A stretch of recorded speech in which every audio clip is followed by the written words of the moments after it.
توجه! این برنامه شامل صحنه‌هایی است که ممکن است برای همه مناسب نباشد. ما حضور زیادی داشتیم تو اعتراضات. تو چیزی که میخوای و باید واسش بجنگی. هیچ چیزی هم الکی به دست نمیاد. کل مردمی که آمده بودن تو خیابان خواهر و زن و مادر خودشون رو جای مهسا میذاشتن. مردم جمع شده بودن این رژیمو بیارن پایین. روز 40 مهسا امینی بود که من دستگیر شدم. همونجا چشمن جلوی بابام زدن رو چشم، از پشت دستمو بیریک زدن، کردنم تو ماشین. جوری دستگیرمون کردن که انگار یه قاتلیم. کرج، مهشر، جمع مردم بودیم. یه نور لیزر سبز رنگ رو صورت افتاد که به 2 ثانیه نرسید، سریعا به هم شلیک شد.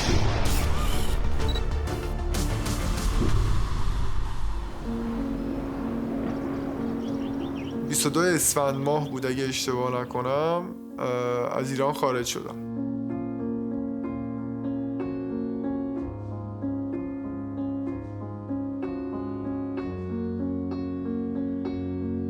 انقدرم سریع بود از ایران خارج شدنم که حتی نتونستم از برادرم هم خداحافظی کنم.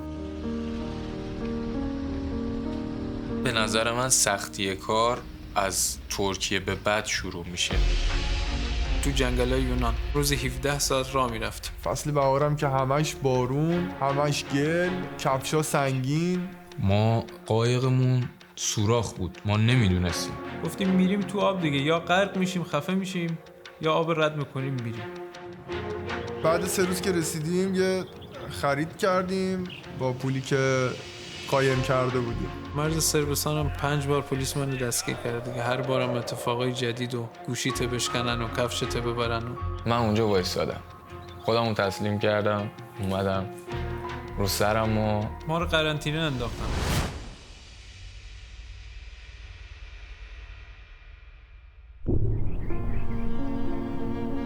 بعد از حدود 45 روز ما رسیدیم به آلمان. درسته خودم از این مسیر اومدم ولی اصلا به هیچ کی توصیه نمی‌کنم. مجبور شدم ایران ترک کنم. مسبب اصلیش جمهوری اسلامی. یه چیزی بین بد و بدتره. شما یه شرایط بدی رو تو ایران داری و مجبوری که بری. یه روزی که فرا برسه و جمهوری اسلامی سقوط بکنه مسلماً 100% برمیگردیم. ثانیه اینجا نمیمونم. برمیگردیم به ایران و اگه یه روزی بفهمیم که ایران همون ایرانی میخواد بشه که ما میخواستیم.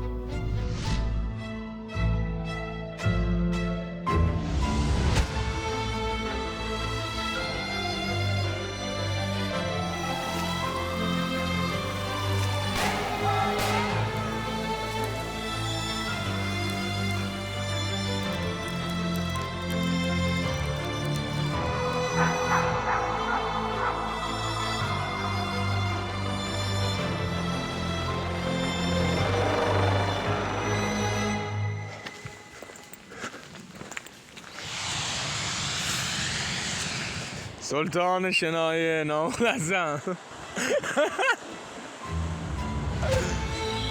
علی آقا در حال خوردن آب در یونان.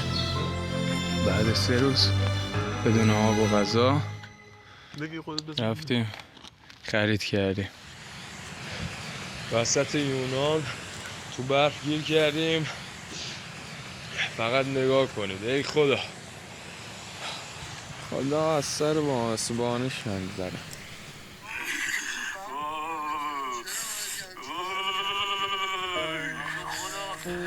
به نظر من یکی از سخت‌ترین راه‌ها و سخت‌ترین خروجا از مرز ایران به ترکیه است.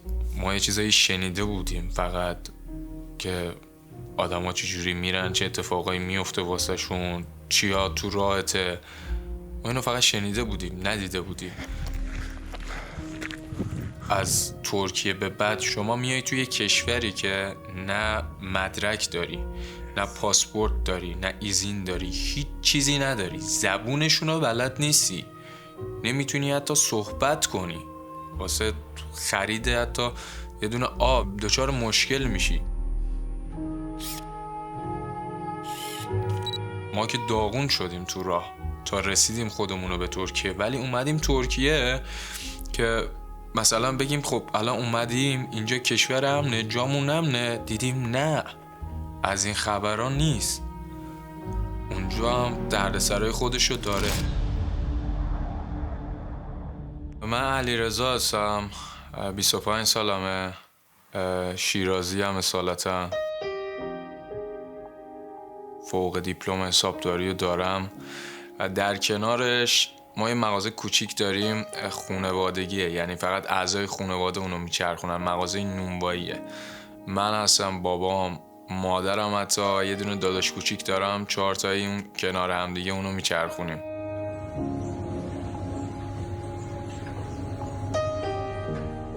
خب ما حضور زیادی داشتیم تو اعتراضات. تقریبا میتونم بگم هر روز، هر شبی که اعتراضات بود، هر روزی که فراخوان بود، ما اونجا حضور داشتیم. چون این اتفاق یه جوری شده بود برای کسی مهم نبود پولدار باشه یا فقیر باشه یا چه جایگاهی تو جامعه داشته باشه. مردم جمع شده بودن این رژیم رو بیارن پایین، نه سر به نظر من شرایط اقتصادی و اتفاقایی که افتاده بود تو جامعه، به خاطر اینکه داشتن خانواده ها رو میگرفتن، داشتن بچه ها رو میگرفتن، داشتن به دخترای جامعه‌مون دست درازی میکردن. از کوچیک و بزرگش، از پیر و جوونش، چه داراش چه فقیرش اومده بودن، همه کنار هم بودن.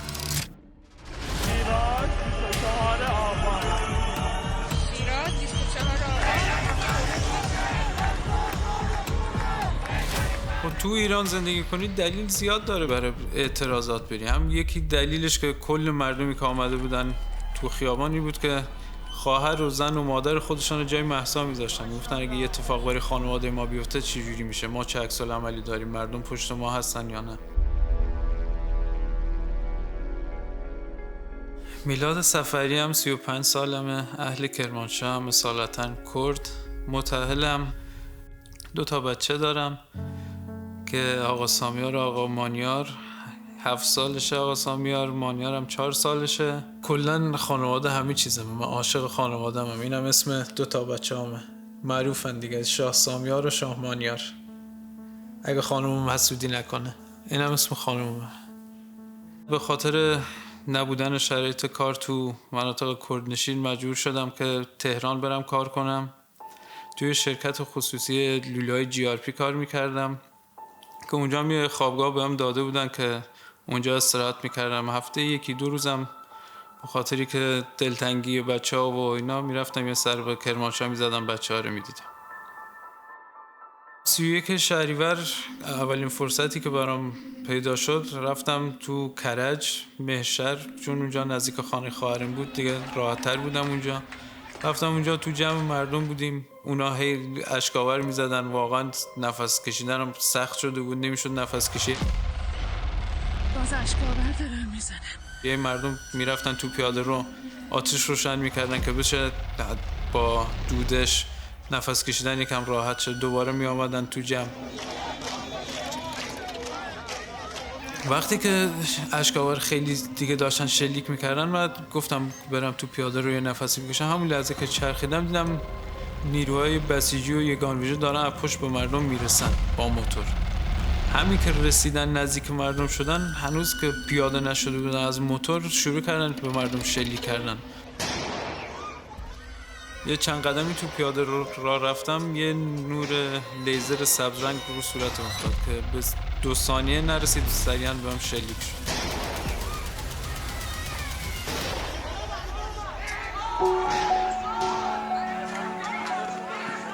انقدرم فاصله شلیک ساچمه نزدیک بود که اصلا نتونستم رو پا وایسم، زمین خوردم. زمین که خوردم دستم گذاشتم رو پیشانیم، فکر کردم اول سرم شکسته. دستم که آوردم پایین پر رو کف دستم شد خون. همینجوری داشتم خونه رو نگاه میکردم، نمیتونستم بلند شم که ادامه مسیر رو برم. یه 10 قدم جلوتر 2 جوان از یه پارکینگ آمدن بیرون، گفتن آقا تیر خوردی.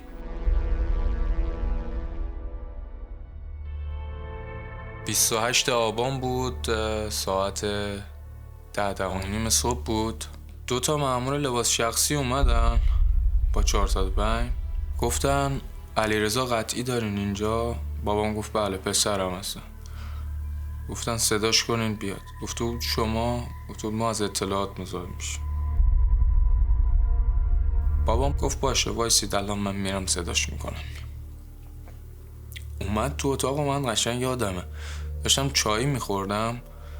گفت علی اومدن سراغت. بعد یه نردبون ما داریم کنار همون اتاقه، میشه بری باهاش رو پشت بون و فرار کنی بری. گفتم بابا برم. گفت بری بدتر. من فقط تنها چیزی که اونجا به ذهنم رسید من 2 گوشی داشتم. گفتم هرچی از من بگیرن تو این 2 گوشیه، وگرنه من هیچ جای دیگه هیچ مشکل دیگه ای نداشتم.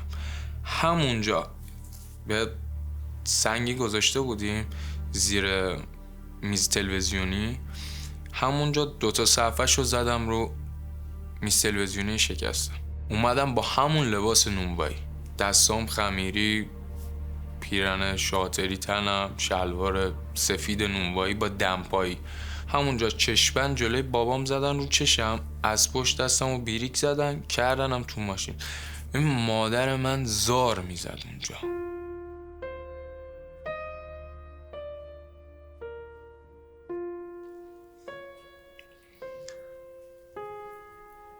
تا موقعی که بردنم تو ماشین که دیگه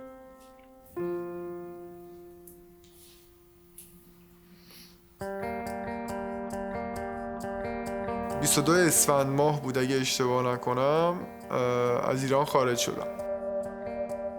خب روز 40 مهسا امینی بود که توی خیابون ولیعصر بین حالا کوچه دمشق و حسینی بالاتر از پمپ بنزین من دستگیر شدم.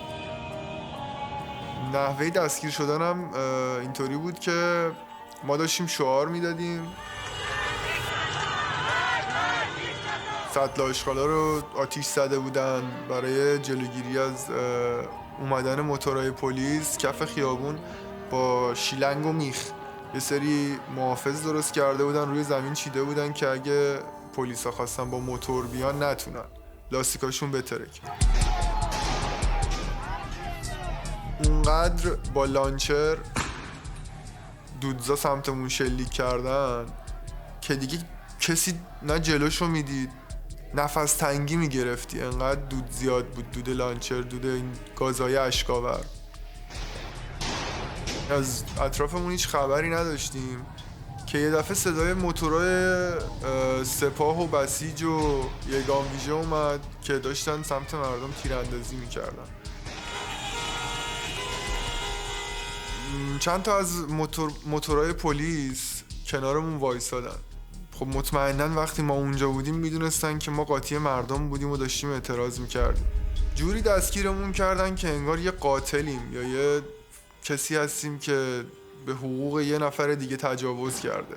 تازه کسی هم که این کار رو میکنه پلیس حق زدنش رو نداره. کسی که سارق، قاتله، اونا هم آدمن، یعنی حق کتک زدنشون رو نداری.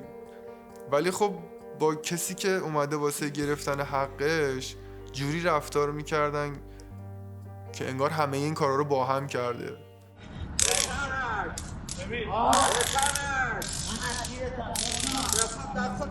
ببین من یه عقیده دارم که حتی تتوش هم کردم روی بدنم، نوشته آزادی هرگز داده نشده، به دست آمده. تو چیزی که میخوای و باید واسش بجنگی، هیچ چیزی هم الکی به دست نمیاد. این دلیل رفتن بیرون و اعتراض کردن من بود. اسمم امیده، فامیلی مرادیه، اهل تهرانم ولی خب اصالتا کردم، مادر پدرم کرمانشاهیه. من تو خانواده کاملا مذهبی به دنیا آمدم. یعنی اینطوری بودش که از بچگی حالا به ما میگفتن باید نماز بخونی، باید قرآن، به جای شعرهای قشنگ من قرآن حفظ میکردم. من دوست نداشتم مذهبی باشم.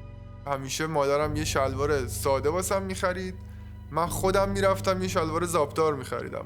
بعضی موقعا که مثلا دیگه مادرم کفری میشد از دستم، یه قیچی مینداخت داخل شلوارمو پاره میکرد. دوست داشتن عقیده هاشون رو تحمیل کنن به من. شغلم فوتبال بوده بچگی، جاهای زیادی بازی کردم. از تقریبا فکر کنم 7 سالگی من فوتبال بازی کردم.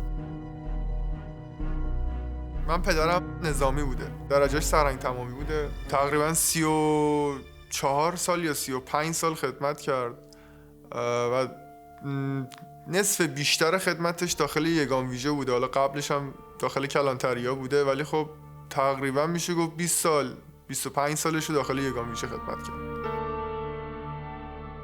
جمهوری اسلامی به تمام کسایی که داخل ناجا هستن اینو یاد داده که گشنگی بکشن، در مواقع کاملا خاص بهشون رسیدگی میکنه که احساس خوبی داشته باشن.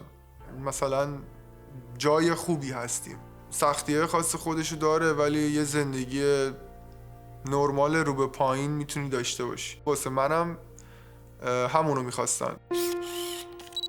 من دیپلم فنی حرفه‌ای داشتم، دانشگاه رشته معماری رو انتخاب کردم. من عاشق دانشگاه بودم، یعنی صبح با اشتیاق بلند می شدم، کیف و کتابمو جمع می کردم، می رفتم دانشگاه درس می خوندم. توی 3 ترم 37 واحد فکر کنم پاس کرده بودم که ولی خب متاسفانه با فشارهایی که پدرم بهم آورد انصراف دادم. مجبور شدم وارد یگان ضربت بشم.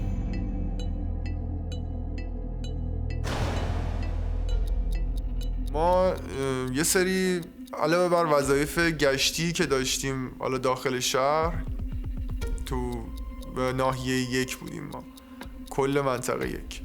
علاوه بر اون حالا ما یه سری مأموریت ها هم داشتیم که بعضیش داخل تهران بود، بعضیش خارج از تهران بود.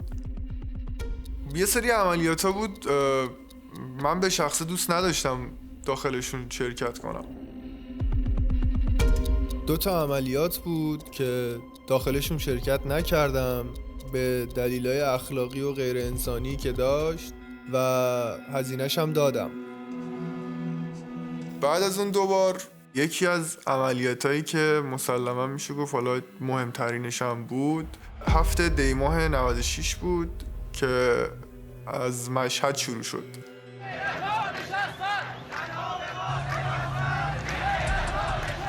یعنی من اولین فیلمیو که داخل گوشیم دیدم که داخل مشهد یه سری اعتراضات نه به گرانیه، گفتم باید بیاید مردم دارن شلوغ میکنن. همونو گوشیمو خاموش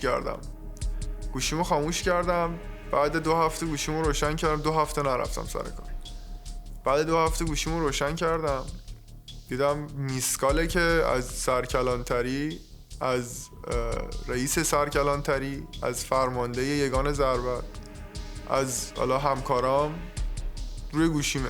بعد از 2 هفته دوباره رفتم سرکلانتری که با لباس برم سر بزنم که بگم من اومدم که خودم معرفی کنم، حالا جریمه ای داره یا نه. منو مستقیم فرستادن دادسرا نظام، یعنی همونجا اصلا همو ازم تحویل گرفتن، آرم و علائم و فانوسقه و همه چی رو تحویل گرفتن. گفتن شما مستقیم برو دادسرای نظام که ببینیم چرا نیومدی، کجا بودی. 2 هفته بازداشتگاه واسه من نوشتن. یعنی اینطوری نبود که بگن خب باشه تو خونه بودی اشکالی نداره، نه، باید میرفتی اونجا مردمی که اونجا بودن رو سرکوب میکردی. بعد از اون یه نامه اومد در خونمون که اجرای حکم بود و حکم اخراجم بود. وقتی که بار 3 از دستور سرپیچی میکنی، مجازاتش هم زندان بود، هم ترک خدمت بود، هم احتمال خیلی زیادی داشت که جرمم فرار از خدمت، محاربه و پشت کردن به مملکت اعلام بشه و احتمال داشتش که یا حالا اعدام بشم یا زندان طولانی داشته باشه. برای همون من به اسم پدرم یه خونه اجاره کردم خارج از شهر که بتونم اونجا زندگی بکنم. برگه اخراج از نیرو انتظامی که اومد در خونمون، پدرم واسم آوردش و بالا ریاکشن پدرم این بود که خیلی ناراحت بود. پلیس بودن خوب بود، برای این بود که آدم بتونه از جان و مال و ناموس مملکتش دفاع بکنه، ولی نه این اونجوری که داخل ایران هست. داخل ایران حق و ناحق میکنن. وقتی واردش شدم یه خورده جلوتر که رفتم دیدم نه، همچینم کارهای خوبی انجام نمیدن. سرکوب کردن مردم یا باج گرفتن هم مغازه‌هایی که تا دیر وقت وا بودن یا ایستای بازرسی که میزدن و به دختر و پسر گیر میدادن اصلا کار قشنگی نیست. خیلی کارایی رو انجام میدادن داخل ایران پلیسا که واقعا نفرت آور بود و من دوست نداشتم من اون کارا رو انجام بدم. وای فرستش دختره. ویدیوها رو میدیدم پلیسا دارن این کارا رو میکنن. از اینکه یه روزی قاطیشون بودم از خودم متنفر میشم. نه اینکه مثلشون بودم، هیچ وقت مثلشون نبودم، به خاطر همین همیشه اذیت میشدم. فقط قاطیشون بودم. کسی که به یه جوون تیراندازی میکنه بعد میشینه بالای سرش تا جون بده، یا مثلا دختری که شالش از سرش افتاده باید از موی سر بگیرنش و بکوبنش به لبه جدول. خب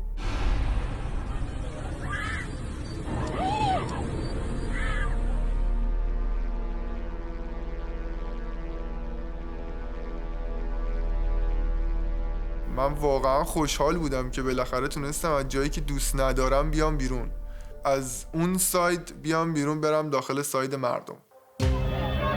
مرگ بر دیکتاتور! مرگ!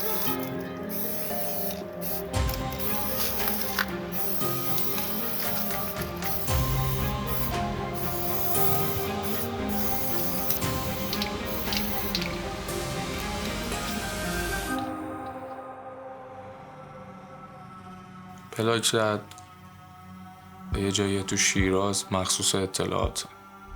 موقعی که نشستم تو ماشین و رفتیم اونجا، خدا شاهده فکر کردم دیگه نمیام. نشستن جلو. میدونی چرا اینجایی؟ نه.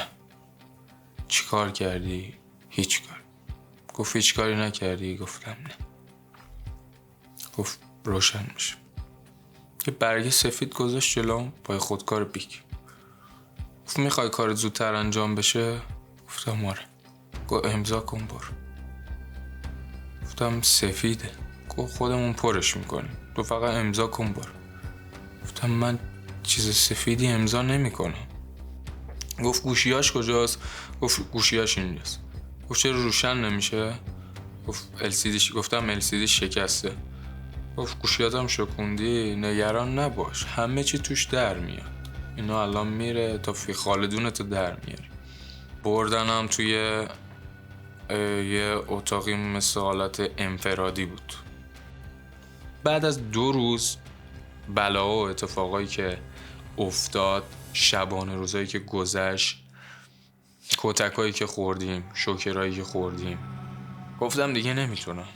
گفتن امضا کنی میبریم دادسرا. گفتم باشه بیارین من امضا میکنم بریم دادسرا. گفتن صبح میبریم دادسرا.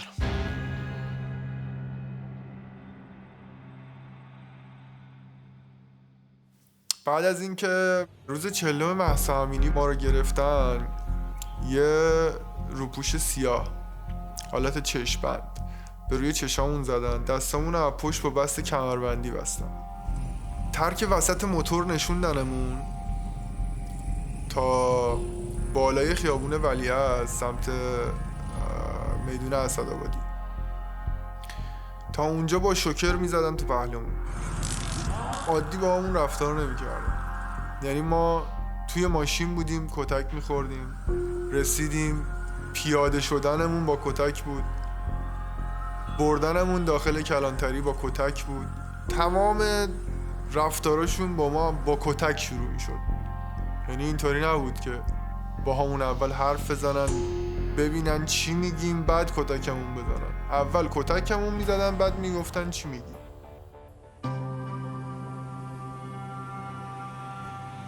من چون بین کلانتریا معمولا میرفتم، یعنی ماموریت‌های داخل تهران هم داشتیم، متوجه شدم که نزدیکترین کلانتریه به اونجا کلانتری یوسف آباده. ما رو منتقل کردن اونجا. وقتی که ما دستگیر شدیم 3 نفر بودیم. یکی از دوستام تونست فرار کنه، رفته بود در خونمون، به پدرم خبر داده بود که توی فلان خیابون امید دستگیر کردن. خب پدرم مسلماً سریع اومده بود اونجا، مسلماً با نشون دادن کارتش و صحبت کردن با حالا اون سرتیمشون تونسته بود جای منو بفهمه که کجا بردنم که بتونه منو از اونجا بیرون بیاره. ولی خب یه مبلغ تقریباً 100 تا 150 میلیون از پدرم من خواسته بودن و پرونده منو قبل از اینکه، چون صبح پرونده ها رو تشکیل میدن میفرستن واسه دادسرا و انتقال مجرم و اینا، چون هنوز کد ملیامون داخل سیستم ثبت نشده بود. پدرم وقتی رسید به رئیس کلانتری یوسف آباد گفته بود که من پلیسم، یعنی هم خودش هم من که دستگیر شدم قبلا پلیس بودم. رئیس کلانتری یوسف آبادم بعد از اینکه حالا داستانهای ما تموم شد و قرار شد که من آزاد بشم، منو کشید کنار، گفتش که پسر جون اگه میتونی هرچی زودتر از ایران فرار کن، چون امکان داره مشکلات خیلی حادی واسط به وجود بیاد. این آخرین جمله‌ای بود که اونجا به من گفته شد. من وقتی تو مسیر بیمارستان فارابی بودم همش استرس اینو داشتم، خب الان ما برسیم اونجا اینا حتما میان یه جوری ما رو دستگیری، یه بلایی، زندانی چیزی میشیم. وقتی که رسیدیم بیمارستان بالای 100 نفر همون شب چشمشان ساچمه خورده بود و تیر خورده بود. وقتی جمعیتی دیدم اصلا شوکه شده بودم، گفتم خدایا چی جوری میشه این همه جمعیتی توی یه شب بزنن. رفتیم اتاق عمل، اونجا عمل بخیه و اینا رو انجام دادن. بعد اتاق عمل که آمدیم بیرون 2 روز بستری بودم. چش سهل جانم میگیم میری آزاد. از اونجایی که نمیخواستم خانوادم خیلی ناراحت بشن و استرس بهشان وارد بشه، من به زن و بچه‌م و پدر مادرم اینا هیچ کدوم خبر ندادم، فقط خواهرم میدونست. منم به خاطری که خواهرم خیلی ناراحت نشه، مثلا دکتر میگفت تابلو میبینی، یه لحظه چشم راستم باز میکردم میگفتم آره میبینم، میگفت چه رنگم، چون دیده بودم با چشم سالمم میگفتم که خواهرم کمتر قصه بخوره. مثلا من الان قسمت بالایی چشم چپم کلا نمیبینه، اینجا رو نمیبینه، ولی اینو به دکتر نگفتم چون خواهرم کلا کنارم بود، میگفتم ناراحت نشه. بعد ای که حدود 10 روز گذشت، چون از قبل اعلام میکردن که چه تاریخی بیاین و اینا، ما ماهی 1-2 بار میرفتیم برای معاینه که دکتر معاینه کنه ببینه چه تاریخی باید بری که روغن شبکت بکشن، بتونن اگه بشه لنز بذارن یا بتونن دوباره یه اقدامی کنن که ساچمه رو از تو چشمت در بیارن. ما 1-2 بار میرفتم. بعد یه 20 روزی هم تونستم برم سر کار، نه انقدری که برم، فقط میرفتم مثلا سر کارم عوام خیلی داشتن، میرفتم یه حضوری 2-3 ساعت اونجا بودم برمیگشتم. توی مدت هم تا هلوش 10-15 روزی من به زن و بچه و پدر مادرم هم خبر ندادم که اتفاق برام افتاد. وقتی به زنم خبر دادم نزدیک 4-5 ساعت با هم قهر کرد که میگفت چرا بهم نگفتی، من تو این لحظه باید میامدم کنارت باشم. و از مانی تفنگ براش خریده بودم، میامد و میرفت بعد به همه شلیک میکرد، همه رو میزد، میرسید به من میگفت بابا دستت بذار رو چشمه، دستمو که اینجوری میذاشتم بعد بهم شلیک میکرد. یعنی اون اندازه بچه 4 ساله نمیفهمیدن.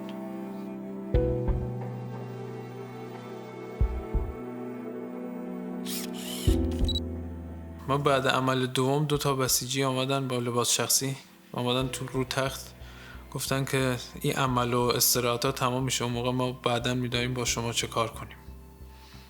توی مدت واقعا خیلی تهدید می شدیم. من بعد عمل سومم چون استوری اینا زیاد میذاشم، یه روز یه شماره اختصاصی بهم زنگ زد که اول جواب ندادم. بار دوم سوم که زنگ زد جواب دادم، گفت آقای سفری؟ گفتم بله. شروع کرد بد و بیرا گفتن و توهین کردن که 3 روز دیگه باید خودت معرفی کنی به سپاه، اطلاعات سپاه.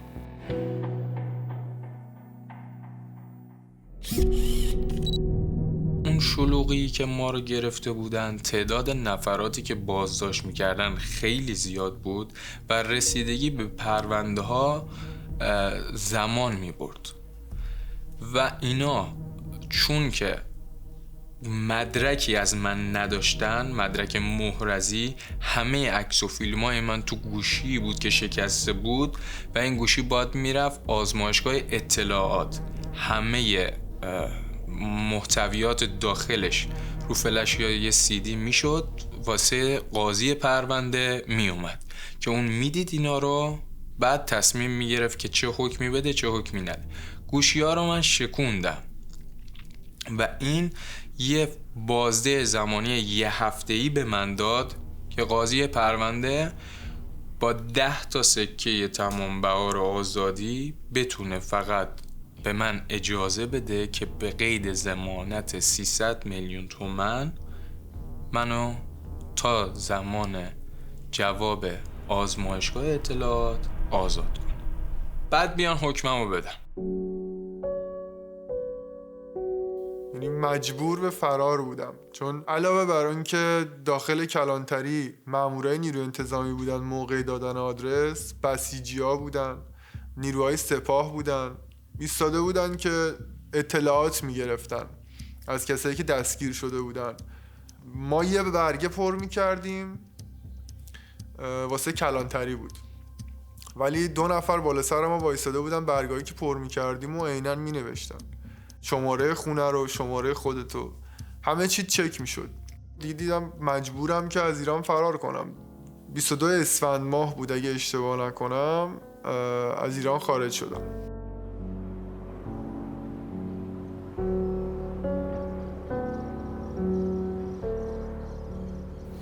دلیلی که تصمیم گرفتم ایران ترک کنم که خواسته قلبی خودم نبود، چون من واقعا عاشق ایران بودم، ولی واقعا داشت تهدید میشدیم آخرا. منم از اونجایی که میترسیدم یه موقع اگه من بگیرنم بازداشت بشم ممکنه برای خانوادم، زنم، بچم، پدر مادرم اتفاقی بیفته و دردسری برای اینا ایجاد بشه، مجبور شدم ایران رو ترک کنم.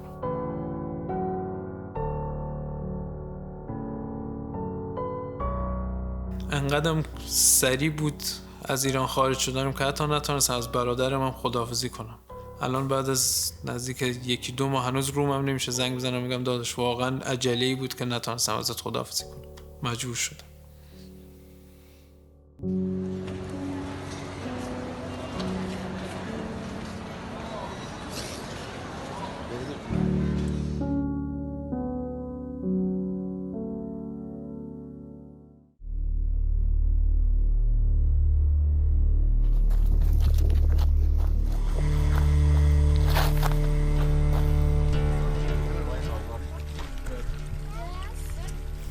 یه مسیری داره، مسیر ایران به ترکیه، که مهاجرای زیادی از این مسیر عبور میکنن و خودشون حالا به هر طریقی به ترکیه میرسونن و تازه به نظر من سختی کار از ترکیه به بعد شروع میشه.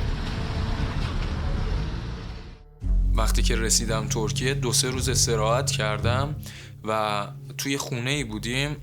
من برای خریدن سیگار اومدم پایین.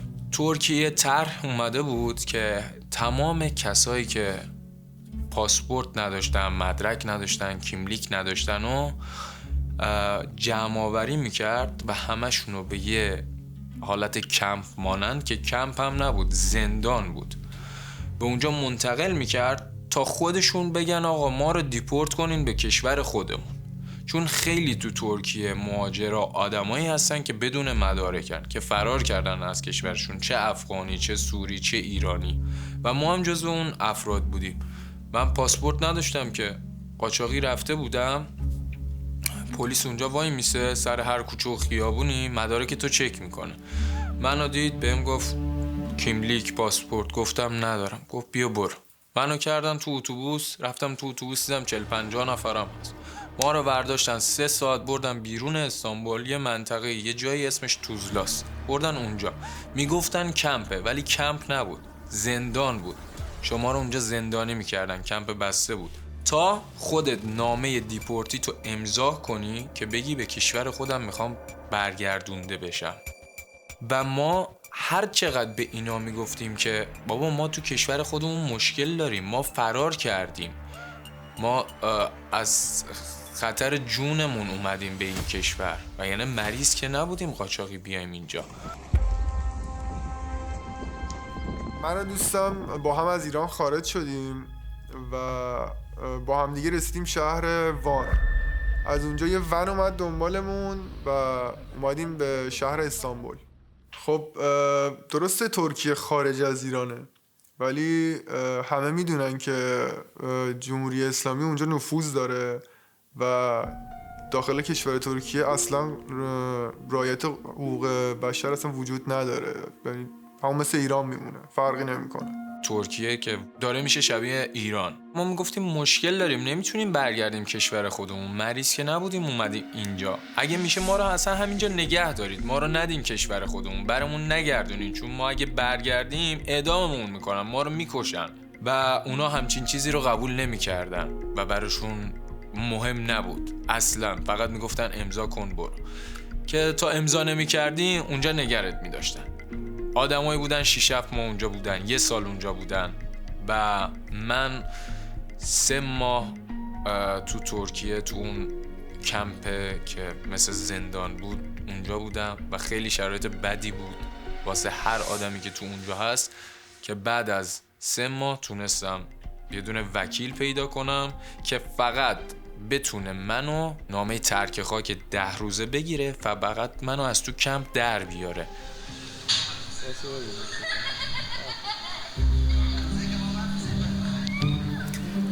من از ایران با هواپیما خارج شدم رفتم ترکیه. حدود 2 یا 3 روزم ترکیه بودم. از اونجا هم که ترکیه واقعا جای امنی نیست برای ایرانیایی که مشکل سیاسی و فراری از ایران جای امنی نیست، واقعا مجبور شدم که از ترکیه هم قاچاقی فرار کنم. مقصدم بهترین کشوری بود که میتونست از حقوق من دفاع کنه، به عنوان یه شهروند که دنبال آزادیش بوده، دنبال این بوده که به خواسته هاش برسه. من وقتی که از اون شرایط و اون زندان در اومدم از توی ترکیه، تصمیم گرفتم برم از طریق یونان برم به بالاتر. به متاسفانه بار اول پلیس یونان ما رو گرفت. هر چی وسیله‌ام داشتیم از ما گرفتن. بعد دوباره شبانه ما رو سوار قایق کردن فرستادن خاک ترکیه. ما برگشتیم تو شهر استانبول، دوباره وسیله و کوله پشتی و تن ماهی و قایق و اینا خریدیم، دوباره برگشتیم. آماده شدیم، وسایل خریدیم، پانچو و چیزایی که لازم بود واسه گیم زدن، واسه ترای زدن که بتونیم رد شیم. 1-2 بار تلاش کردیم، نشد. بار سوم یه ایرانی بهمون اضافه شد.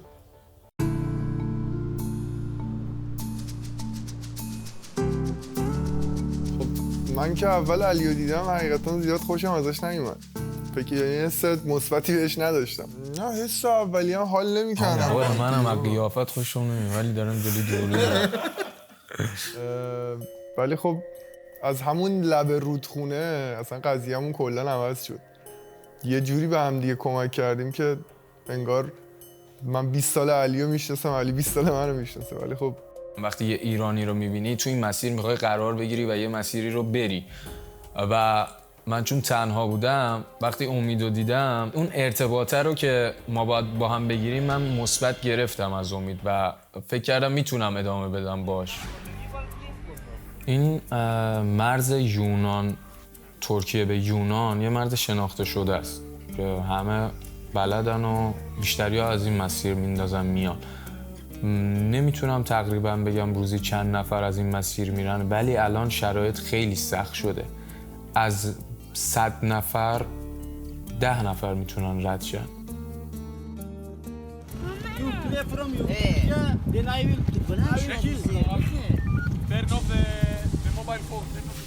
یا پلیس میگیرتشون یا قایقشون غرق میشه یا اونجا پلیسای ترکیه بهشون گیر میدن و خیلی اتفاقاتی میفته.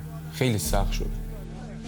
یه سری از مهاجرا هم هستن، خب اول پلیس ترکیه میگیرتشون چون لبه مرز خروجیه، بهشون میگه خب برید.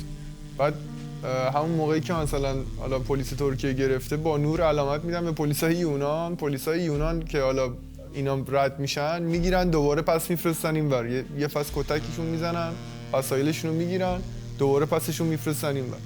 یعنی یه جور بازی شده واسهشون با آدما. این گزارش رو میفرستم برای گزارشگر خوبه من تو ترکیه.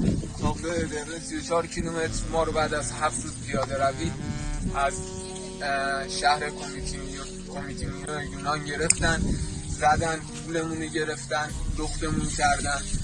این جای زخمامونه، تیکه تیکه شدیم، کفشامون رو از پامون در آوردن. زن و بچه به هیچ رحم نکردن. ما پناهنده این مهاجرت کردیم، پناه آوردیم بهشون. اولویت این بود که مرز رو رد کنیم با قایق. ما قایقمون سوراخ بود، ما نمیدونستیم. ما قایق رو باد کردیم، تستش کردیم، اوکی بود. دمدمای ساعت 4 صبح بود دیگه. 4 صبح قایق رو انداختیم لب رودخونه، 6 تایی نشستیم داخلش. بعد پارو هم بلد نبودیم بزنیم. اولش هول شده بودیم هممون، بعد قایق دور خودش میچرخید. نگاه کردیم دیدیم قایقمون سوراخه، آب داره میاد زیر پامون، سر زانوامون همش خیس شده. بعد من و امید فهمیدیم چیزی نگفتیم که بقیه بچه‌ها نترسن، هول نشن، دست و پاشونو گم نکنن.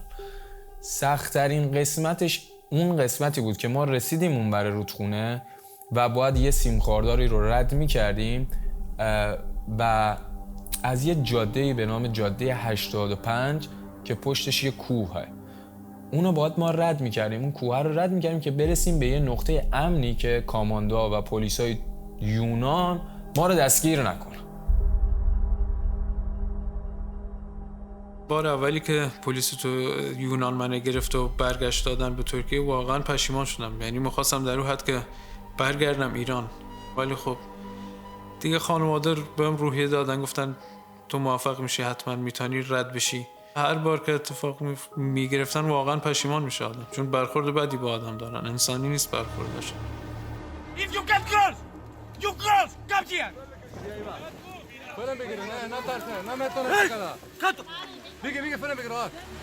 ملل، سازمان ملل. شما جاده 85 رو که رد میکنی، خب اینا دوربین دارن، دوربینای حرارتی دارن، دوربینای لب آب دارن که مشخص میشه یه تعدادی آدم اومدن مرز رو رد کردن و تنها راهش اینه که شما این جنگل رو رد کنی.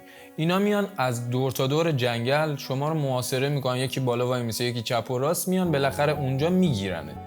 شما فقط اون تکه رو رد کنی دیگه یه خورده از استرست کاسته میشه. ما خب کوله‌هامون انداختیم واسه اینکه سریعتر بتونیم بدویم اون حالا کوهی که باید میرفتیم بالا رو. تو تاریکی شب پر درخت، پر خار. یه پدر و پسر با همون بودن که این پدره بنده خدا نمیتونست بدوه. یه 2-3 بار جلوی من خورد زمین و ما اومدیم بلندش کردیم، آقا بدو، جون خودت بیا. یکیمونو که همون اول کار گرفتن، دوست امید، اونو اول کار گرفتن. ما هم همینجوری داشتیم فرار میکردیم با کوله‌هامون، خیلی سنگین بود. این پدر بنده خدا هم نتونست بیاد، همونجا نشست، شدیم 4 تایی داشتیم میرفتیم همینجور فرار میکردیم، اونا با بلنگو و چراغ قوه دنبالمون. یکیمون هم افتاد رو زمین، شدیم 3 تا، من و امید و یه نفر دیگه. ما 3 تا این سراشیبی کوه رو یه جوری میرفتیم بالا، به خدا بز کوهی اینجوری نمیرفت بالا. اینا هم دنبالمون.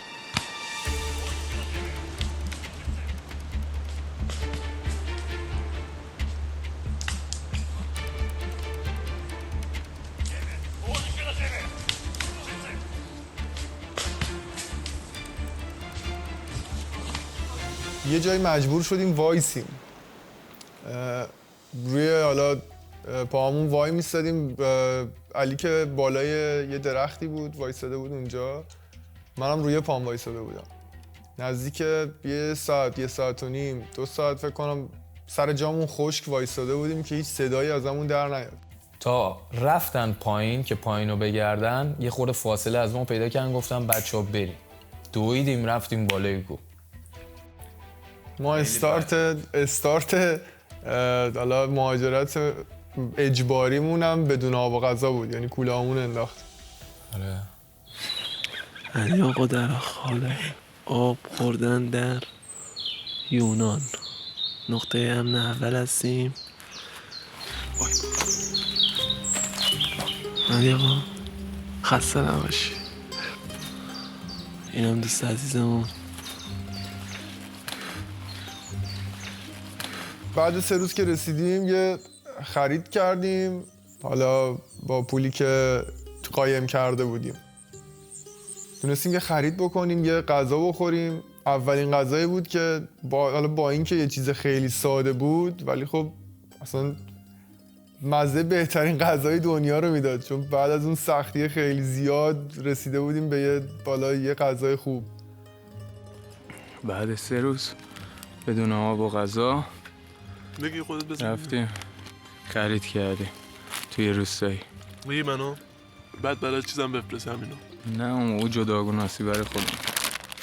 توی مسیرم که میای کلا قاچاقبرا به خاطری که مسیر گم نکنی و تو جنگل گم نشی نقطه گذاری میکنن رو نقشه برات، که مثلا هر 1 کیلومتر 2 کیلومتر یه نقطه برات میذارن که تو با لوکیشن و اینا باید رو نقطه ها رد شی که گم نشی.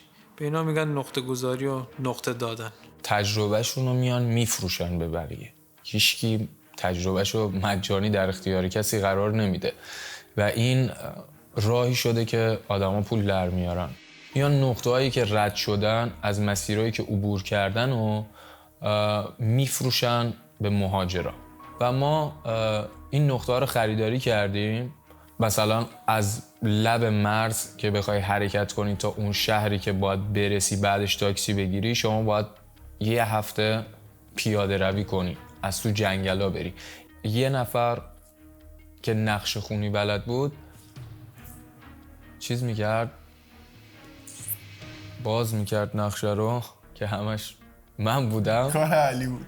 اون کار من بود که جلو وای میسادم، من فقط با گوشیم نقشه خونی میکردم، شده بودم قطب‌نما و دونه دونه نقطه ها رو رد میکردیم تا برسیم به اون مقصد. دوباره اون مقصد که تموم میشد نقطه جدید میخواستی، دوباره باید پول مثلا میدادی، دوباره نقطه میخریدی.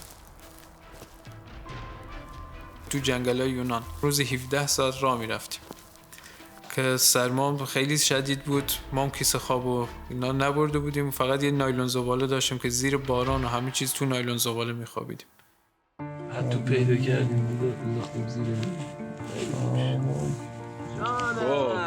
آقا می تعریف کنم چی پوشیدی؟ داداش یه دونه یقه اسکی تنمه، خب یه دونه این بودیه، یه دونه این تیشرته. بنازم دما منفی چنه؟ 10 درجه سانتیگراد. میام آقا سینا آیلایوی بده. 10 درجه زیر 3. 10 درجه زیر 3 ببخشید. امیر آقا شما چی پوشیدی؟ من 2 تا هودی پوشیدم. 2 تا هودی فقط پوشیده. منم که لختم.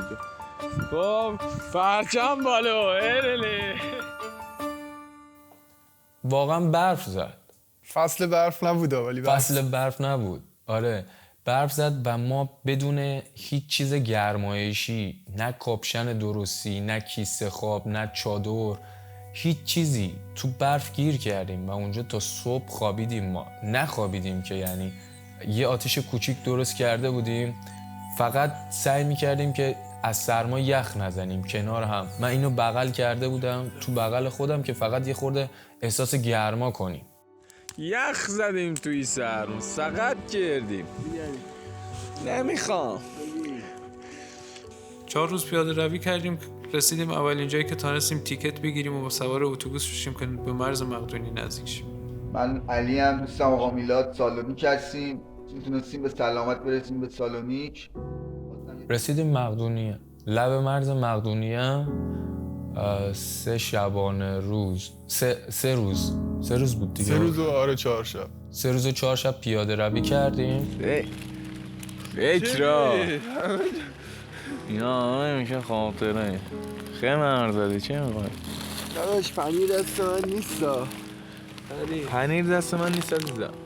ناموسن اولین غذاش مقدونیه. دست خوش. بمان یادگاری. یه هتل بود، هتل لارا بود اگه اشتباه نکنم. قبل مرز بود. حالا فکر کنم یه چند کیلومتری با مرز فاصله داشت. اونجا ما منتظر موندیم تا کسی که حالا بهش میگفتن راه بلد، کسی که کسی که از طرف قاچاقبر میاد. راه بلدی به اسم کانگو؟ یه راه بلد افغانستانی بود که حالا توی اون لابی اون هتل نشسته بود و منتظر بود که آدما با قاچاقبرای مختلفی که دارن برسن دم اون هتل تا بتونه حالا از مرز ردشون بکنه. ما پول اوکی کردیم واسه قاچاقبر، رفتیم پیش این یارو. یه 10-12 تا مسافر دیگه هم اومد که همه ما رو توی یه روز انتقال بده به مرز صربستان و اینا به ما گفتن شما 3-4 ساعت مرز رو پیاده روی میکنی، بعدش تاکسی میاد دنبال. این 3-4 ساعت شد 3 روز و 4 شب پیاده روی.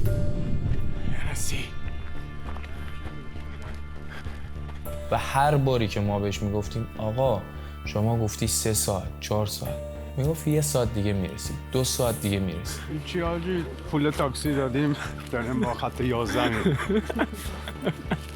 تاکسی پنچر شد. آقا امید روغن قاطی کرده در راه سربیا در کنار دوستان عزیز. های مای فرند. فصل بهارم که همش بارون، همش گل، کفشا سنگین. و بدتر از این وقتی که آب میره توی کفشت و کفشت خیسه و تو ساعتهای متداوم داری با این کفش راه میری، کف پات اصلا میپاچه. ناموسن سه شرایط ما. امید پاتشون بدم اما نه یا وسط فیل. به خدا 3 روز و 4 شب ما رو پیاده روی کرد تا رسوندمون سر نقطه‌ای که تاکسی بیاد دنبالمون. بعد ما خوشحال، مثلا این میگفت من جلو میشینم، منم گفتم خب عقب میشینم یه خورده استراحت کنم تا برسیم لب مرز، 2 ساعت 3 ساعت راه و اینا. همینجوری داشتیم صحبت میکردیم، نشسته بودیم. یه لحظه گفت الان تاکسی ها میان، باید سریع سوار شیم بریم. گفتیم تاکسی ها میان خوبه، کیف میفامون هم میبریم. ما خوشحال دوباره کیف گرفته بودیم. اونجا تو یونان تهیه کرده بودیم چون همه ساک و کیفامون رو همه رو انداخته بودیم. کیف تهیه کرده بودیم، لباس و شلوار و اینا تهیه کرده بودیم. خوشحال رو کولمون هم بود، داشتیم میرفتیم.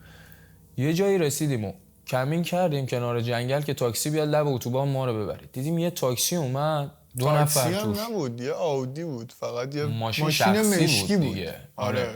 اومد و 2 نفر جلو نشسته بودن، ما هم 12 تا آدم. بعد یارو گفت برید تو، همتون برین تو. ببخشید مثل گوسفند ما رو فقط همینجوری میکردن تو ماشین. 12 نفر فقط 4 نفر صندوق عقب جا شدن، 8 نفرم تو فقط قسمت عقب. خودشون هم مثل خان نشسته بودن جلو دوتایی واسه هم دیگه. 12 نفر توی ماشین ما نشستیم.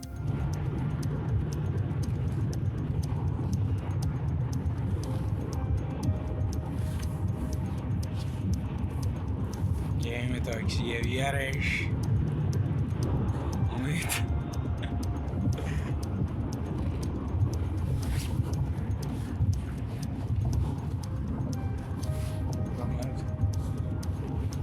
اون تاکسی که ما رو سوار کرده بود از مقدونیه که برسونه به مرز صربستان، ما رو 2-3 کیلومتر قبل مرز پیاده کرد. اوکی. و اونجا ما باید میرفتیم توی کلبه خرابه، شب اونجا میگذروندیم که فرداش بتونیم مرز رو رد کنیم و بریم صربستان. اون شب تو اون کلبه خرابه که نه دیوار داشت نه سقف داشت نه هیچ، ببین 12 نفر یه گوشه جا نشسته بودیم که پامون رو نمیتونستیم دراز کنیم و خیلی بوی بد، بوی افتضاح، بوی دستشویی این بر اون بر، اصلا نگم برات. یه جای خیلی کثیف و بدی بود که ما اونجا رو تا صبح گذروندیم که صبح به امید این که آقا بلند شیم مرز رو رد کنیم بریم صربستان برسیم اولین کمپ.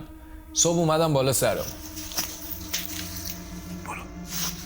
سر مرزا یه سری آدما، یه سری اکیپا وایسادن که از این مهاجرایی که تو راه هستن به راحتی استفاده میکنن، به راحتی خف میکنن، به راحتی تجاوز میکنن، به راحتی پول، هر چیزی که داری رو ازت میگیرن، مثل یه مافیا که یه مکانی دستشه و باج میگیره که آدما از این مکان رد شن و جاشون هم شناخته شده است. حتی پلیسا هم میدونن که اینا تو اون جنگل مثلا تو اون مسیر وایسادن، چادر زدن واسه خودشون، اومدن باجشون رو گرفتن از ما، یه 2-3 نفرم کتک زدن و بهمون گفتن که حالا که پولاتون رو دادین از این مسیر اینو مستقیم میرین، مرزو که رد کردید میرسید به کمپ. یه نفرم اومد جلومون که ما رو تو اون مسیر راهنمایی کنه، چون پول گرفته بودن که ما رو مثلا از مرز خودشون رد کنن. رفتیم و یه ساعتی پیاده روی کردیم تا رسیدیم به مرز صربستان. مرز صربستان هم 5 بار پلیس منو دستگیر کرد دیگه. هر بارم اتفاقای جدید و گوشیت بشکنن و کفشت ببرن و غذات بگیرن و 2 روز ما تو مرز صربستان بدون آب و غذا بودیم. مرز صربستان دیدیم مامورا دارن میان سمتمون، هر کی از یه وری پراکنده شد، هر کی از یه سوراخی در رفت. ببین میدویدیم، ما یه جایی میدویدیم واقعا کم میآوردیم، ولی نگاه میکردیم پشت سرمون باز داره مامور میاد. اون صحنه یونان اومده بود جلو چشمون، میگفتیم امید دیگه اینجا ارزش نداره حداقل گیر کنیم، ما اونو رد کردیم، بیا اینو بزنیم بریم. دویدیم و پلیسا از هر طرف اومدن دنبالمون و گفتم امید کم نیاری یا بدو، یا گفت خیالت راحت من میدوام ولی خستمه. گفتم خسته نشو بدو، تمومه الان میریم میرسیم. آقا پلیسه اومد، گفتم رد شد بدو، رد شد. امید دوید، من اومدم بدو هم نتونستم، نفسم بالا نیومد، همونجا افتادم.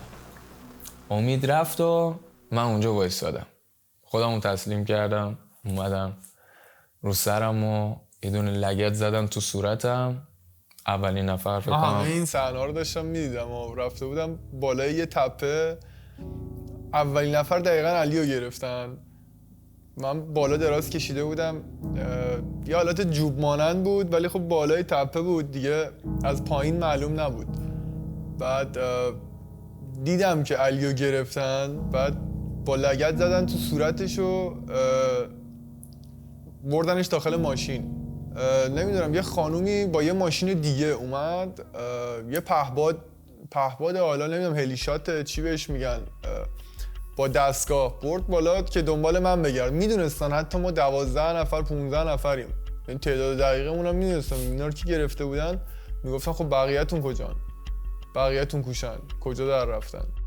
بعد من دنیا رو سرم خراب شد اونجا، چون اولین بار بود پلیس میگرفتم و گفتم وای این همه راه اومدم الان دوباره باید برگردم ایران. یه چیزی شنیده بودم که صربستان اگه بگیره دیپورت میکنه به ایران و من واقعا میترسیدم.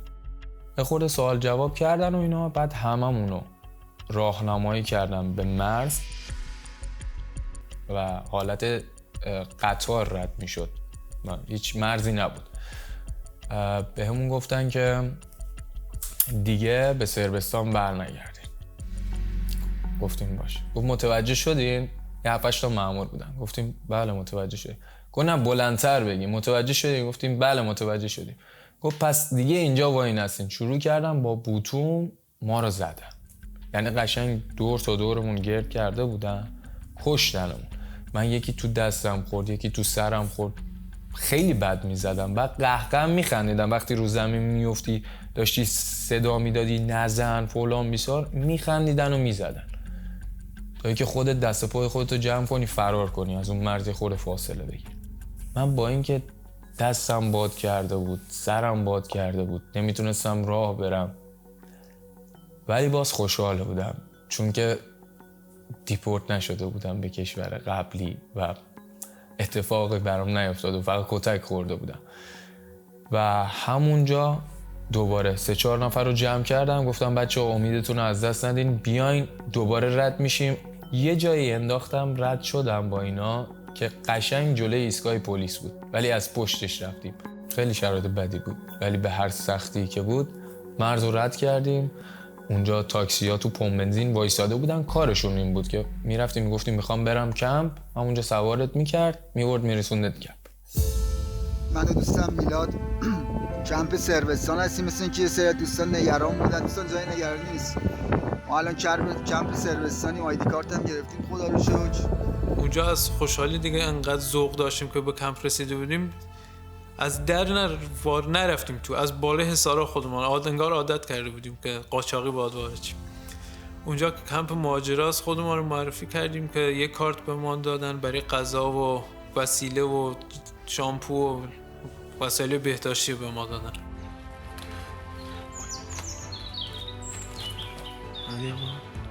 خسته نباشی. اولین کمپی که شما میتونی بری خودتو اونجا معرفی کنین همون کمپ سربستانه. کمپای بین المللی مال اتحادیه اروپا بود و دیگه بک نمیدن به عقب، یه آیدی کارت بهت میدن که تو حالا فعلا اینجا باش، غذا بخور و اموراتتو بگذرون. تو فکر این بودم امید کجاست؟ امید چی شد؟ من اومدم رد کردم بازم. یه دونه گوشه راهرو واسه خودم پیدا کردم با همون لباسای خیس و دست باد کرده و سر باد کرده. اومدم نشستم گفتم بذار یه زنگ به امید بزنم ببینم کجاست. گوشی رو برداشتم نگاه کردم دیدم امید همون موقع آنلاین شده.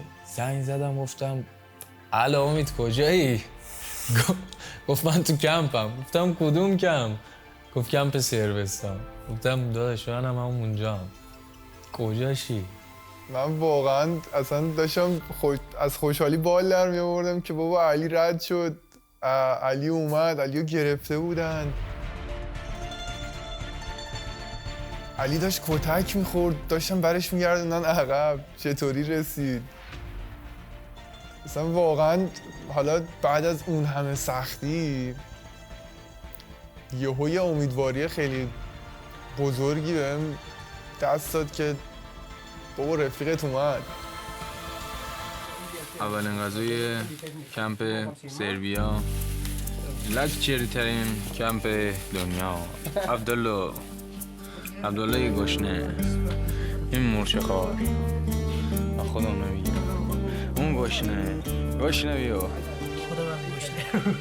توی مسیری هم که من رسیدم نزدیک 14 کیلو وزن کم کردم.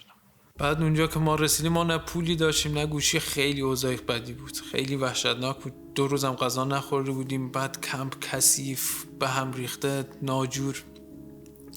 که به بنده خدایی که به ما نقطه داده بود گفتیم آقا ما اوضاع خیلی بده، نه پولی داریم نه گوشی نه چیزی. گوشی از بچهای اونجا گرفتیم خبر میدادیم. گفتیم باید چه کار کنیم؟ گفت یه نیم ساعت صبر کنیم بهتون خبر میدم. بعد نیم ساعت زنگ زد گفت که 2 تا از بچهای ایرانی اونجا هستن، الان میگم بیان پیشتون. یکی با من تماس گرفت از ترکیه که مدیر گروهایی بود که بچه‌ها رو کمک میکرد که تو راه اگر کسی مشکلی براش پیش اومده، اگر کسی یه جایی گیر کرده، یه گروهایی بود که اطلاع رسانی میکردن که آقا فلانی رسیده اینجا همچین مشکلی رو داره. و همون موقع با من تماس گرفتن و گفتن که یه دونه 2 تا پسر ایرانی از ایران رسیدن به کمپ و ما خبری ازشون نداریم و یکیشون چششون آسیب دیده، شرایطش خیلی سخته. اگر میتونین یه آمار بگیرین از تو کمپ ببینین هستش، حالش خوبه، فقط به ما خبر بدین، خانواده‌اش نگرانشن. رفتم تو کمپ ها گشتم، دیدم که 2 تا پسر ایرانی اومدن که یکیش میلاد بود چشش آسیب دیده بود.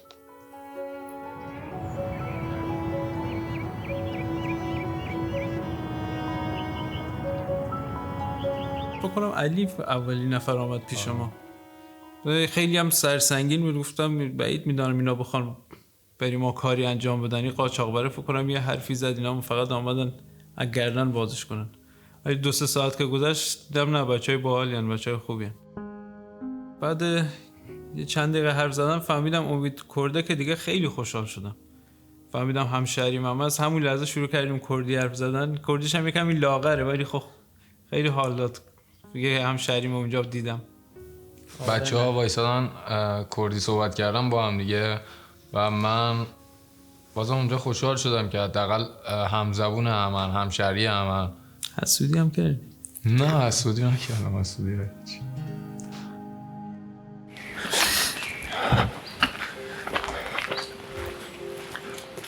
ما 3 تا به اضافه یه 2-3 نفر دیگه راه افتادیم از صربستان به سمت بوسنی.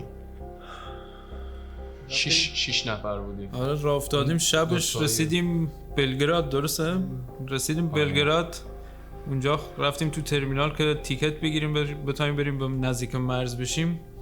تو ترمینال پلیس زیاد وایساده بود، مجبور شدیم فرار کردیم، اومدیم بیرون، زنگ زدیم به قاچاقبر که یه کمپ ما معرفی کنه که تا صبح بریم تو کمپ بخوابیم، فردا صبح بیایم تیکت بکشیم، چون بعد از اونم تیکت نداشت. درسته؟ آره. بعد قاچاقبر آدرس یه کمپ به ما داد، ما رفتیم اونجا خود معرفی کردیم، ما رو قرنطینه انداختن. یه اتاق حالت مانند 18 متری بود که همه قراقاتی اونجا خوابیده بودن، نشسته بودن و تو قرنطینه بودن. یه روز کامل باید تو قرنطینه میموندن تا فرداش حالا اینا رو رسیدگی میکردن، راشون میدادن تو کمپ. یعنی کسی اگه مریضم نبود میومد تو اون قرنطینه مریض میشد، تا این حد بهتون بگم. یعنی جوری بود که تو اتاق 18 متریه بوش بدتر از در دستشویی بود. ما در دستشویی رو ترجیح میدادیم تو اتاق بریم بخواب. خلاصه فردای همون روز ما رو دوباره آوردن بیرون و به خطمون کردن و گفتن که اینجا جا نداریم و شما باید هرچی زودتر اینجا رو ترک کنید. بعد فکر کنم دوباره رفتیم بلگراد، اونجا تیکت خواستیم بکشیم که علی آقا لج کرد، گفت نه ما باید مستقیم بریم مرز کرواسی، بریم کرواسی که من و علی هم یکی علی جدا شدیم از شما. آره ما از بچه‌ها جدا شدیم، رفتیم لب مرز بوسنی، اینا هم رفتن یه مرز دیگه که مستقیم با کامیون برن کرواسی. یه جوری بود که من برای این باور بودم که اگر از این شهر مرزی بریم یه کشور رو جلو میافتیم. لج کردی بودی؟ آره نه لج نکردم، ولی یه جورایی خب میخواستم میونبار بزنم. بعد من و امید و اون 2 نفر ایرانی دیگه رفتیم اون سمت که یه کشور رو جلو بندازیم، از اون سمت وارد کرواسی شیم مستقیم، نخوایم بریم بوسنی. اونجا که رفتیم ما تو جنگل یه شب که اومدیم بمونیم گیر کردیم بین همون آدما و مافیایی که لب مرزن.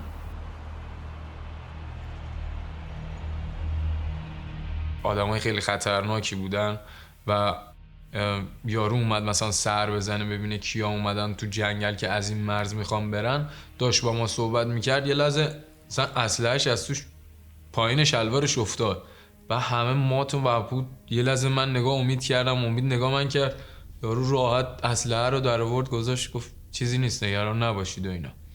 بعد فهمیدیم کسایی که میبرن از این سمت فرداش همش خونی، صورتش باد کرده، یارو دستش شکسته، ابروش شکافته، اصلا یه جوری برمیگردن.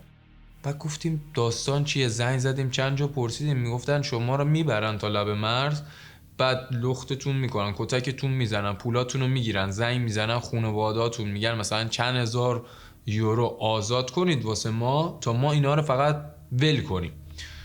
من اینو شنیدم، به بچه‌ها گفتم که جای بدی اومدیم، تا 4-5 صبح صبر کنیم و 4-5 صبح که همه خوابیدن حرکت کنیم بریم سمت همون جایی که میلاد گفت. آن طرف بوسنی است. ما در پیچ و خم جاده های بلاروس دیگه خوابیدیم و 4-5 صبح با میلاد هماهنگ کردیم، لوکیشن و نقطه رو گرفتم ازش، بچه‌ها رو دوباره برداشتم اومدم همون جایی که میلاد اینا رفته بودن. به فاصله یه روز ما هم پشت سرشون انداختیم اومدیم و رسیدیم همون کمپی که میلاد اینا بودن تو بوسنی. و من گفت دیدی بهت میگم از این سمتی یا به نفته. گفتم دیگه حالا کاری یکی شده. من جبران کردم، من رفتم دنبال کار اینا رو بردم دکتر. آره. اونجا برعکس شد دیگه، میلاد زودتر رفته بود، شده بود قدیمی اونجا، اومد دنبال ما رو برد دکتر، برد آیدی کارتمون رو گرفتیم، رفتیم غذا خوردیم با هم و اون رفاقت اونجا خیلی بیشتر شکل گرفت. آره اونجا بود دیگه صمیمی شدیم. سلام، اینجا کمپ سارایوو. الانم تو صف آیدی کارتیم که کارا رو انجام بدیم. بعد از اینکه یه 2 شب استراحت کردیم داخل بوسنی، کمپ اول بوسنی، تصمیم گرفتیم که دوباره حرکت کنیم. خب بعد چند روز پیاده روی تو کوه جنگل یه 3-4 روزی شد. 3-4 روز آره. ما رسیدیم به یه رودخانه. بعد رودخانه هم عمقش نگاه می‌کردی زیاد بود. با چوب که می‌زدیم حداقل 1-2 متری میرفت. نصف رودخانه رو که رد کردیم یه جزیره مانند وسط رودخانه بود. انقدر جریان آب زیاد بود 10 سانت بیشتر پادو باز می‌کردی آب می‌خواست ببره با خودش. ما رسیدیم وسط جزیره دیگه، هوا کاملا تاریک شده بود دیگه، کف رودخانه رو معلوم نبود که بخوایم ادامه رودخانه رو رد کنیم. یه چوب 2 متری من پیدا کردم زدم تو رودخانه ببینم اینجا میشه با عمقش بسنجی ببینی چه جوریه که رد شیم. دستم تا اینجا رفت تو آب، یعنی 2 متر هم بیشتر بود. هوام خیلی تاریک شده بود، گفتم دیگه نریم آقا، امشب اینجا وسط همین جزیره میخوابیم، فردا صبح ببینیم کف رودخانه عمقش کجاش کمتره که رودخانه رو رد کنیم. از اونجا هم که ما لخت بودیم، لباس تن ما نبود، اونجا هم همش تیغ و گزنه بود. تا صبح من و آقا امید از درد تیغا نخوابیدیم، ولی آقا با همون لباسا که خیس بود خوابید. آره من لباس تنم بود. وایسا اونجا هم نوبتی خوابیدیم چون باید تون میرفتی چوب جمع میکردی، چوب از درختان میشکستی مینداختی رو آتیش که آتیش خاموش نشه یخ بزنیم از سرمون. بارون هم زد. آره بارون هم زد. ببین وسط گیر کرده بودیم، نرای پس داشتیم نرای پیش، دقیقاً وسط آب. فکر کن یه تپه مانند یه وسط یه رودخونه. ما اونجا مجبور شدیم بخوابیم و بارون زد و بدن اینا هم کاملا داغون شده بود به خاطر گیاهایی که این وسط بود. ببین امید کنار من خوابیده بود، یه لحظه پامو میزدم بهش میدیدم داد میزنه، میگفتم چیه؟ میگفت این ورم کرده، التهاب به هم زده، میذاری روش میسوزه، خارش داشت. میلاد همینجوری تا صبح اینا دوتا کنار من میکروندن خودشونو، میکروندن میخاروندن. منم قشنگ شلوار و لباسمو پوشیده بودم، تخت واسه خودم گرفتم خوابیدم.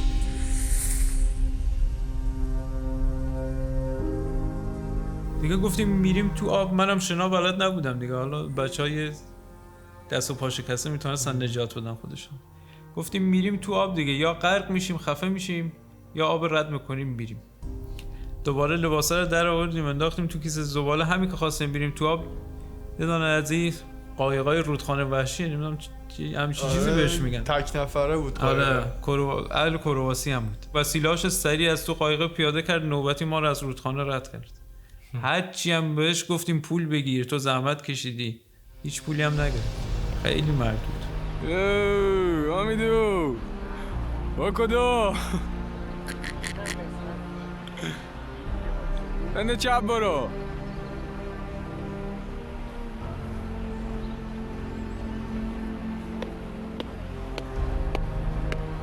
نازم سلطان شنایه نامنظم. بعد از اون رودخونه ما فکر کنم یه شب دیگه پیاده روی کردیم. آره به یه روستا رسیدیم، بعد همینجوری منتظر بودیم یه ماشین برسه. یه دفعه یه ماشین خانومی هم رانندش بود وایساد. بچه‌ها فکر کردن که دیگه میخواد کمک کنه، دویدن سمت ماشین. زنی که پیاده شد دیدیم پلیس. همونجا بیسیم زد، یه ون آمد و همه رو بردن دیگه. رفتیم تو کلانتری. خیلی حال ما بد شد. امیدم دقیقاً داشتم میدم با پشت تکیه داد دیوار از ناراحتی. زن که دید ما انقدر ناراحت شدیم گفت نه یه برگه بهتان میدیم که خروج از کشور باشه، کشورت زودتر ترک کنیم. دیگه بعد یه نیم ساعتی خوشحال شدیم و گرفتیم خوابیدیم تا صبح که خوابیدیم برگه ها رو به ما دادن، گفتن سواری ون میشین تا یه جایی شما رو میبره، پیاده میشین میرین. ما خوشحال سوار ون شدیم، از کلانتری رفتیم بیرون. یه 20 دقیقه رانندگی کرد ونه. در ونه که باز کرد که ما پیاده شیم، مامور جلوی پلیس جلوی در وایساد، گفت باید نفری 100 یورو بهم بدین و الا نمیذارم پیاده شین، شما رو میبرم مرز بوسنی پیاده میکنم. مستم بودن مامورا، مست بودن. صبح اومده بودن سر کار، بعد مامور انتقال ما بودن که ما رو تا یه شهر ببرم، ما ادامه مسیر راه رو بریم. بالاخره مجبور شدیم نفری 100 یورو بهش بدیم که ما رو نبره مرز بوسنی. خب بالاخره ما هر جوری که میشد بلیط تهیه کردیم و خودمون رو رسوندیم به لب مرز کشور اسلوونی و کشور اسلوونی هم کلا کوچیکه. استرس داری. آره بالاخره کلا استرس رو داری تو هر کشوری که میخوای رد کنی. و رسیدیم لب مرز ایتالیا. اونجا فقط یا باید با اتوبوس میرفتی یا باید یه تاکسی پیدا میکردی که میتونستی مرز رو رد کنی، چون پیاده میگرفتنت. ستایی سوار یه تاکسی شدیم و رفتیم به سمت ایتالیا و هیچ وقت یادم نمیره لحظه‌ای که ما وارد شدیم به ایتالیا و ما هنوز متوجه نشده بودیم. من رو نقشه داشتم نگاه میکردم، یه لحظه دیدم ما مرز ایتالیا رو رد کردیم و الان تو ایتالیاییم. بعد گفتم امید بپرس از راننده بگو ما کجاییم.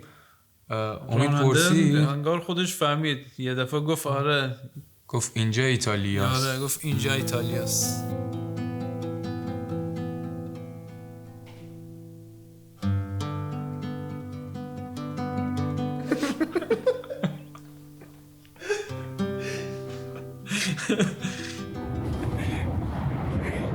میلاد قشنگ‌ترین لحظه‌ای که دیدیم تا الان.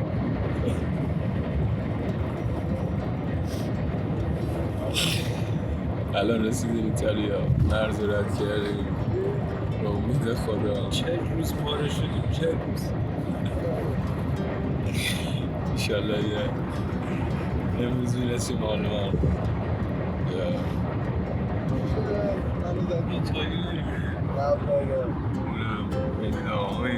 یه نگاه کن ایبر. وقتی که گفت اینجا ایتالیاست ما توی مسیری که می آمدیم و هر کی می رسیدیم میگفتن بچه‌ها میگفتن هر کی میرسه ایتالیا گریه میکنه. ما هم گفتیم نه بابا امکان نداره و فلان. همونی که راننده گفت اینجا ایتالیاست ما خودم نیم ساعت گریه کردم. تونستیم بالا یه ذره یه نفس راحتی بکشیم. انگار تو فینال 2-0 جلویی. آره انگار نیمه دوم بود می‌خواستیم بریم مثلا سمت ته بازی. بعد رفتیم داخل ایستگاه، همون میدون اولی که توی تریسیته است. من واقعا نیاز به سرویس بهداشتی داشتم. بعد رفتم سمت سرویس و بچه‌ها رفتن که تیکت بلیط تهیه بکنن. خب من حالا بعد از اینکه اومدم بیرون خیلی دنبالشون گشتم، دیدم آره ما پلیس دیدیم فرار کردیم. بعد امیدم از اونجایی که اینترنت نداشت، سیم کارت جوری بود که نمیشد اینترنت بگیره، ما هم نتونستیم بهش زنگ بزنیم، امیدو گم کردیم. آره من فقط اونجا اینترنت و سیم کارت داشتم. کل مسیر من اینترنت و سیم کارت داشتم. منم داشتم ولی خود تو استفاده می‌کردی. استفاده نمی‌کردی. مثلا خوراکی‌ها گذاشته بودمش بریم. آره قایم کرده بودی. یه جایی هم به کارمون اومد. دقیقاً. آره ما امید تو ایتالیا گم کردیم، هر چقدر اونجا گشتیم پیداش نکردیم. حالا من که خودم فکر می‌کردم پلیس گرفتتش، شاید رفته و اینا. گفتم ما زودتر بریم حداقل ما پلیس ما رو هم نگیره.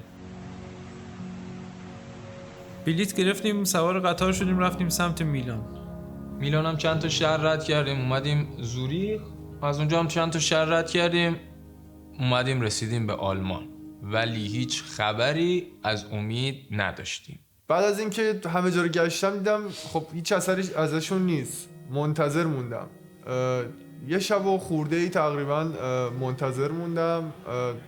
سمت همون ایستگاه مترو خوابیدم، همونجا خوابیدم و داخل خیابون خوابیدن که نه، یه چرتایی میزدم، رو زمین نشسته بودم.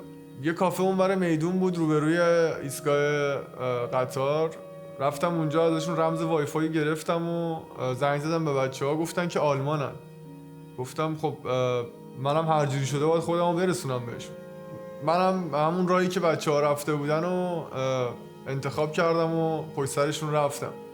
بعد از تقریبا 20-24 ساعت منم رسیدم به بچه‌ها. آخرش اگه با هم دیگه نمی رسیدیم خیلی واقعا بد تموم می شد. و بعد از حدود 45 روز ما رسیدیم به آلمان.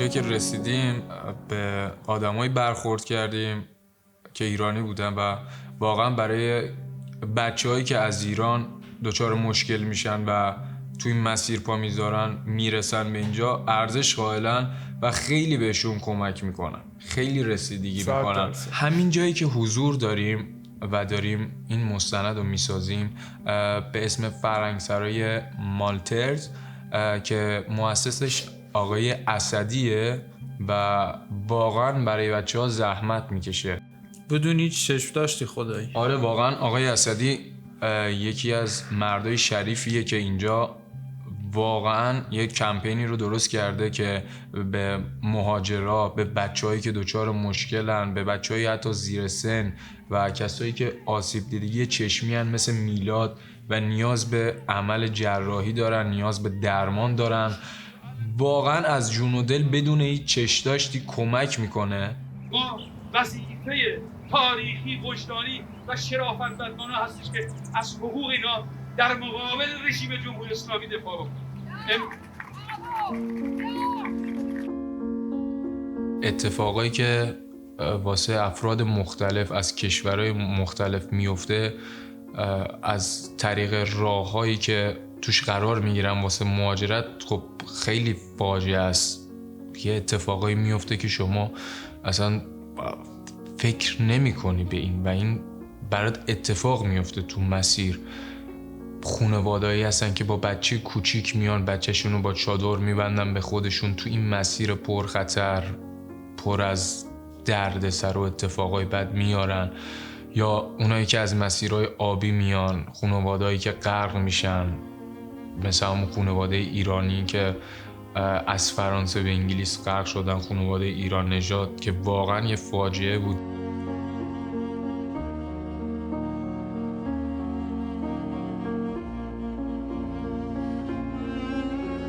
توی این لحظه‌های سختی که ما سپری کردیم هیچ کس مقصرش نبود به جز جمهوری اسلامی. یعنی قطعاً مقصر اصلی این که ما مجبور شدیم از ایران خارج بشیم و اینکه میتونستیم داخل ایران یه زندگی خوب داشته باشیم بدون دردسر، پیش خانواده، پیش دوستامون، جایی که به دنیا اومدیم، جایی که زندگی کردیم، جایی که وطنمونه. مجبور شدیم همه اینا رو بذاریم کنار و حالا توی راهی قدم بذاریم که امکان داشت جونمون رو از دست بدیم. مسبب اصلیش جمهوری اسلامیه. خب مسلماً من دلم برای خانوادم خیلی تنگ شده دیگه. برای زن و بچم بیشتر از همه خیلی دلم برای تنگ شده. خواهرم، برادرم، بابام که دیگه یه چیزی جای خودشون الان. بابام هر وقت باهاش حرف میزنم گریه میکنه، بعد گوشیه رو میچرخونه من نبینم گریه میکنه.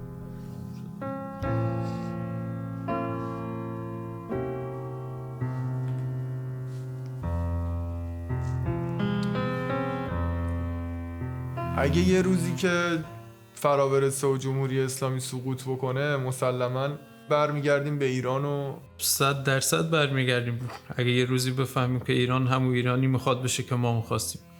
چون برای کسی که حاضر بوده جانش برای ایران بده، اگه بفهمه او ایران میخواد، او ایرانی باشه که دوستش داشته و همیشه آرزوش داشته، 100% برمیگرده. توی کشور غریب هیچ وقت وای نمیسه.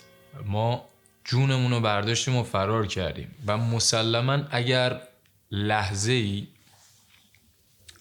کشور ایران به کشوری تبدیل بشه که ما به خاطرش این اتفاقا واسمون افتاد، من خودم به شخصا ثانیه اینجا نمیمونم و برمیگردم به کشورم و همون جوری که تو خیابونا بودم کمک کردم، همون جوری باز کمک میکنم که بسازیم این کشور رو کنارم. 10 برابرش تلاش میکنم. آره واقعا.